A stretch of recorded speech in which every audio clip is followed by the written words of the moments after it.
কাইফা তাকফুরুনা বিল্লাহি ওয়া কুনতুম আমওয়াতান ফাআহইয়াকুম সুম্মা ইউমীতুকুম সুম্মা ইউহয়ীকুম সুম্মা ইলাইহি তুরজাউন।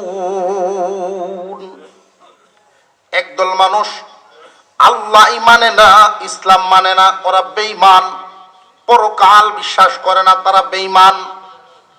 তো আমাদের বিশ্বাস আছে না নাই? আল্লাহ পাক রব্বুল আলামিন বলেন, কেমনে নাফরমানি করো? নাফরমানি কারে কয়? আল্লাহ কাদেরকে উদ্দেশ্য করে এই আয়াতে ডাক দিলেন? এই কথায় পড়ে আসছি, আগে মোটামুটি একটা ধারণা আমরা নিয়ে নিই। মহান আল্লাহ পাক রব্বুল আলামিন বলেন, কেমনে তোমরা আমার নাফরমানিটা করো? সব মুর্দা ছিল আমি জিন্দা বানাইছি, আবার তোমরা মরবা, দুনিয়ার জমিন থেকে আবার বিদায় হইবা, আবার আমি আল্লাহ তোমাদেরকে জিন্দা বানাইব, হাসরের মাঠে আমার সামনে দাঁড় করাবো। বিচার আচারের পরে কিয়ামতের কঠিন ময়দানে বিচার আচার যখন হবে, আল্লাহ রাব্বুল আলামিন প্রথমে বিচার কার্য শুরুর আগেই ডাক দিয়া বলবেন, বিচার কার্য শুরুর আগেই একদল মানুষ জান্নাতে চলে যান। এটারে কেউ বিনা হিসাবে জান্নাত, জোরে কন্যা সুবহানাল্লাহ। তারা কারা? নবীগণ, শহীদগণ, সিদ্দিকগণ, সালেহগণ। নবীগণ, শহীদগণ, সিদ্দিকগণ, সালেহীন অর্থাৎ আল্লাহর ওলিগণ। এই চার দলকে আল্লাহ বলবেন, বিচার কার্য শুরুর আগেই আপনারা জান্নাতে চলে যান। 50,000 বছর সম পরিমাণ এখানে অপেক্ষা করার দরকার নাই, কষ্ট করার দরকার নাই, বিনা হিসাবে জান্নাত। এরপরে হিসাব শুরু হয়ে যাবে।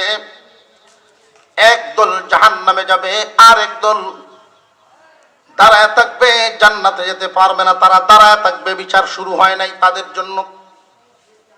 হাসরের মাঠের যে বিচার কার্যটা আরো সহজে বোঝানোর জন্য বলি, আমলনামা যখন বন্টন করা হবে, কেউ পাবে ডান হাতে, কেউ পাবে বাম হাতে।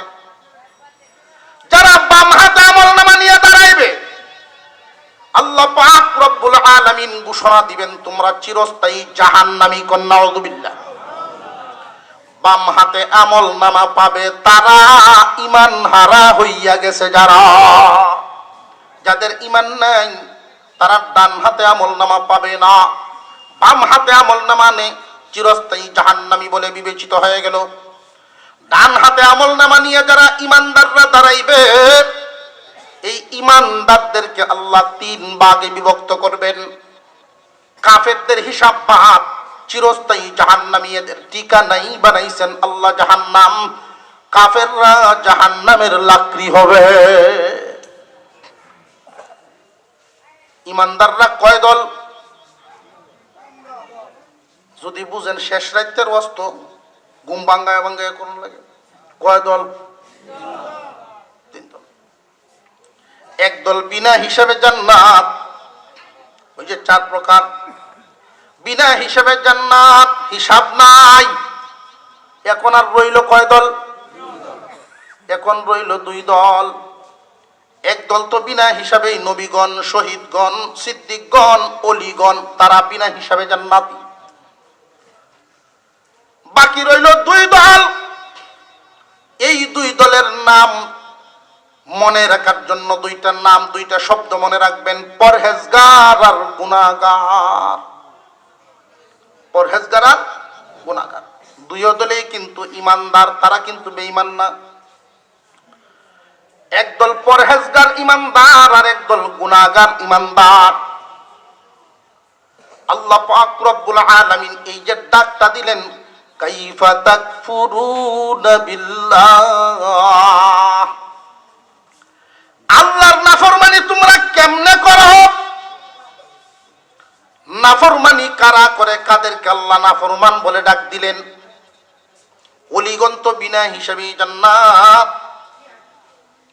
তাদের ব্যাপারে তো প্রশ্নই ওঠে না। এই যে 2 দল, একদল গুনাহগার মুমিন আর একদল পরহেজগার মুমিন।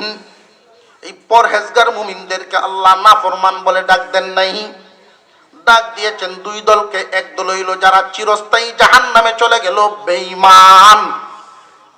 আরেক দল ঈমান নিয়ে মরছে ঠিক, ঈমানদার কিন্তু গুনাহগার। কাফেররা আল্লাহ মানে না, সৃষ্টিকর্তাই মানে না, বেঈমান।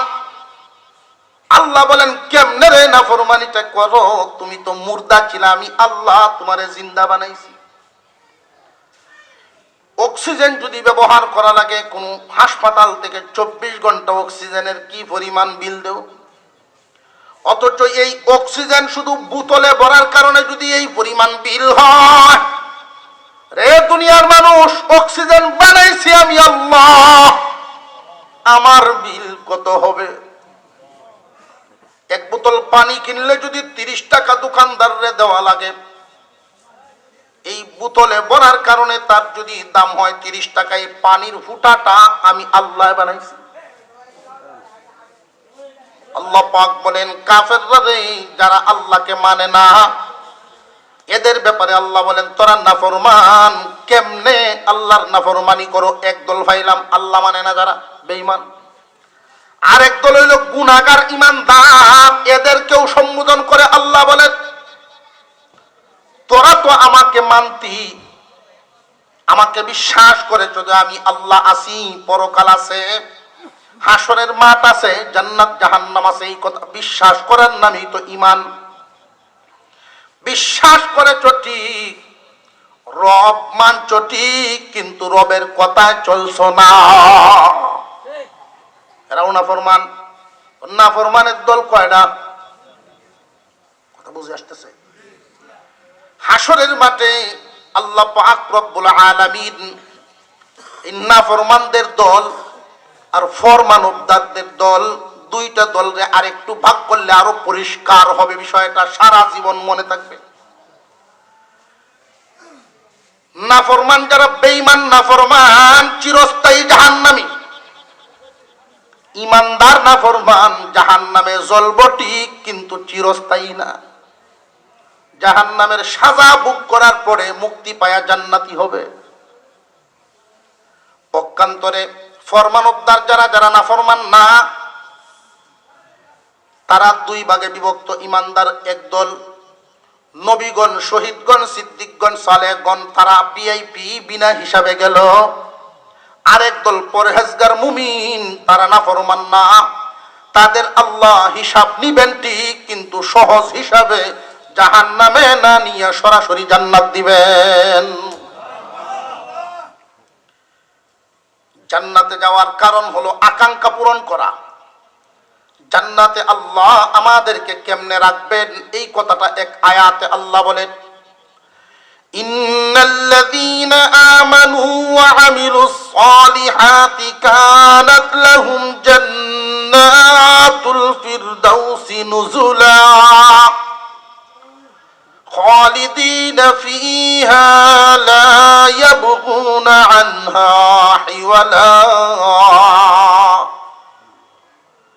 যারা ঈমানদার, যারা ঈমান আনবে এবং নেক আমল করবে, যারা ঈমান আনবে এবং নেক আমল করবে, আমি আল্লাহ এদেরকে জান্নাতুল ফেরদাউসের মেহমান বানাবো। সুবহানাল্লাহ।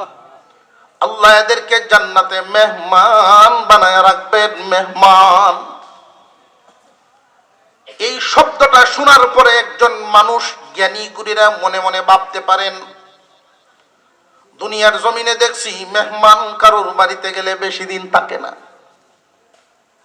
মেহমান কি বেশি দিন স্থায়ী হয় না অস্থায়ী? জান্নাতের ভিতরে যে আল্লাহ আমাদেরকে নিবেন, অস্থায়ী না স্থায়ী? দুনিয়াতে আমরা চিরদিন থাকতাম চাই, যেই বাড়ি আমরা বানাইছি এই বাড়িতে চিরদিনে থাকবার মনে চায়, থাকতে পারি না। এই আকাঙ্ক্ষা পূরণ হয় না। আকাঙ্ক্ষা পূরণ করার জায়গা হইল জান্নাত, ওটা স্থায়ী বাড়ি। বাড়িটা স্থায়ী, তাহলে মেহমান কেন? মেহমান তো দেখছি 3 দিনের বেশি কেউ থাকে না। এই পরকালের বিশ্বাসটা প্রয়োজন প্রত্যেকটা মানুষের জন্য পরকালের বিশ্বাস ছাড়া উপায় নেই। কেন? এই পৃথিবীর জমিনে মানুষের সকল আকাঙ্ক্ষা আশা পূরণ করা সম্ভব না। এই দুনিয়ার জমিনটা, পৃথিবীতে মানুষের আশা আকাঙ্ক্ষা পূরণ হবে না। এই আশা আকাঙ্ক্ষা যত অপূর্ণতা, সব পূর্ণতা পাবে জান্নাতে। যেমন দুনিয়ার জমিনে মানুষ কিছু বিষয় চায় না, কিছু বিষয় চায় না। কোনো মানুষই বুড়া হইতে চায় না, অথচ হওয়া লাগে। চিরদিন জোয়ান থাকবে, এটা মানুষের আকাঙ্ক্ষা। এই আকাঙ্ক্ষা কি দুনিয়াতে পূরণ করা সম্ভব না একেবারে অসম্ভব?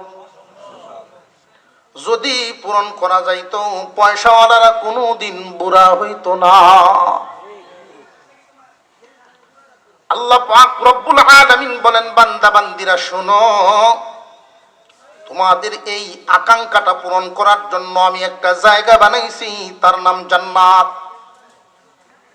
ওইখানে যদি আসতে পারো, দুনিয়ার সকল অপূর্ণতা পূর্ণতা লাভ করবে, অনাকাঙ্ক্ষিত অবস্থা আকাঙ্ক্ষায় পরিণত হবে। ওইখানে কোনোদিন তোমার যৌবন হারাতে হবে না। যেই বয়সটা দিয়ে আল্লাহ জান্নাতে ঢুকাইবেন, 33 বছরের যুবক বানায় ঢুকাইবেন, কোনোদিন 33.5 হবে না। আরো জোরে কর না সুবহানাল্লাহ। আমরা সুবহানাল্লাহর আওয়াজে বাসা বাড়ির যারা এখনো সজাগ আছে, তারা তো বুঝতো যে না মাটো মানুষ আছে। আমরা আওয়াজে যদি দিই এত অল্প করি, তারা মনে করবো যে না আমরা ভালোই করছি। আয়া আমরা আখেরি মোনাজাত পর্যন্ত আসি না, খুব লম্বা সময় না, অধৈর্য হওয়ার কিছু নেই। যখন দেখবো যে উড়া বসা শুরু হয়েছে, জামাইয়ে বউ এমন মাইর দিছে, মাইর খায়া বিভিন্ন সব জিগায়, কি ব্যাপার আপনি কি আমার লিয়ে সংসার করতেন না? এই ভাই যে মারতাছ, তুই মাইরের তালে বুঝোস না? তোর লইয়া সংসার করার ইচ্ছা আছে না নাই, মাইরে টাস না। আমরা কোনো মাহফিলে গেলে আমার ওয়াজ কি লইব কি না লইতো না, আমরা টারাই। সংসার আর কতক্ষণ টিকবো এটা আমরা বুঝতাম পারি। হুজুর সাল্লাল্লাহু আলাইহি ওয়াসাল্লাম এই পরকালের বিশ্বাসটা আমাদের অন্তরে দৃঢ়ভাবে বসানোর জন্য হাদিসে বর্ণনা করে গেছেন, জান্নাতের অবস্থা বর্ণনা করেছেন। আল্লাহ পাক রব্বুল আলামিন এই দুনিয়ার অপূর্ণতা পূর্ণ করবেন জান্নাতে। দুনিয়ায় কোনো মানুষ গরিব হইতে চায় না, কিন্তু পাওয়া লাগেনি। যে যেই সম্পদের অধিকারী, যে যেই পদের অধিকারী, এই পদও সে ছাড়তে চায় না, তার সম্পদও ছাড়তে চায় না। অথচ আল্লাহ হাত ছাড়া করেননি না করেন না। কেউ দুনিয়াতে জিন্দা থাকতেই হারায়, কেউ মরিয়া গিয়ে হারায়, হারানি লাগে। দুনিয়ার জমিনে কোনো মানুষ অসুস্থ হতে চায় না, সুস্থ থাকতে চায়। আমরা চাই না? কিন্তু চির সুস্থতার জায়গা দুনিয়া না। চির সুস্থতার জায়গায় দুনিয়া না। চিরদিন মানুষ সুস্থ থাকবে জান্নাতে। মনে যা চায় তা তো দুনিয়াতে পূরণ হয় না। এটা পূরণ হওয়ার জায়গা না, তোমার মনের চাহিদা পূরণ করার জায়গা হলো জান্নাত। অন্তরের আকাঙ্ক্ষা সব দুনিয়াতে পূর্ণ হওয়ার নয়। দুনিয়া তো হলো স্যাম্পল, আখিরাত হলো গুডাউন। আল্লাহ পাক রব্বুল আলামিন আশ্চর্য হয়ে জিজ্ঞাসা করেন আমার তিলাওয়াতকৃত আয়াতে, কাইফা তাকফুরুনা বিল্লাহি ওয়া কুনতুম আমওয়াতান ফাআহইয়াকুম ইয়াকুম। কেমনে তোমরা নাফরমানি করো আল্লাহর? রে দুনিয়াবাসী, আল্লাহর নাফরমানিটা তোমরা কেমনে করো? অথচ তোমরা সব ছিল একদিন মুর্দা, আমি আল্লাহ তোমাদেরকে জিন্দা বানাইলাম। এই পৃথিবীর জমিনে আজ থেকে 100 বছর আগে কি আমরা এখানের কেউ ছিলাম নাকি? যেই মার করে জন্ম নিয়েছি এই মা আমাদেরকে চিনতেন না।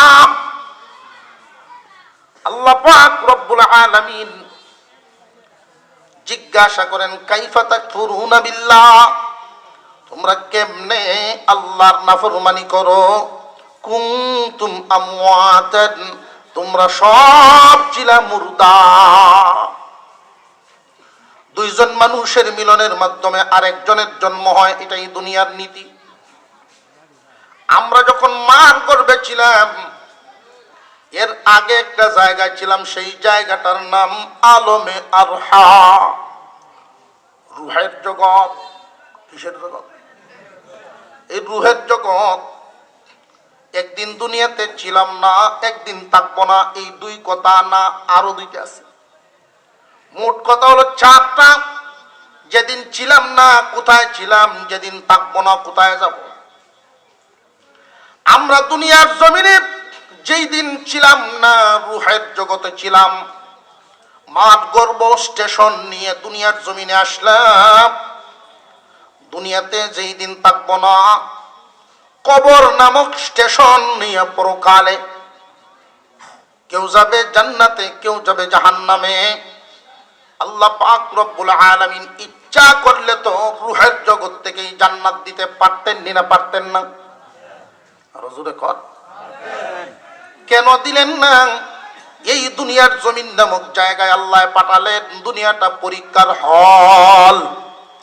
লিয়াবলুয়াকুম আইয়ুকুম আহসানু আমালা। রে দুনিয়াবাসী, আমি তোমাদেরকে পরীক্ষা করার জন্য হলে পাঠাইলাম। রুহের জগতে আল্লাহ যখন জিজ্ঞাসা করেছেন আলাস্তু বিরব্বিকুম, আমি কি তোমাদের রব নই? ওই দিন আমরা সব একসাথে জবাব দিয়েছিলাম ক্বালু বালা, হ্যাঁ আপনি তো আমাদের রব। আল্লাহ বলেন আমার সামনে যেহেতু স্বীকার করছো, আড়াল করে দেখি স্বীকার করো কিনা। আড়াল করেছেন।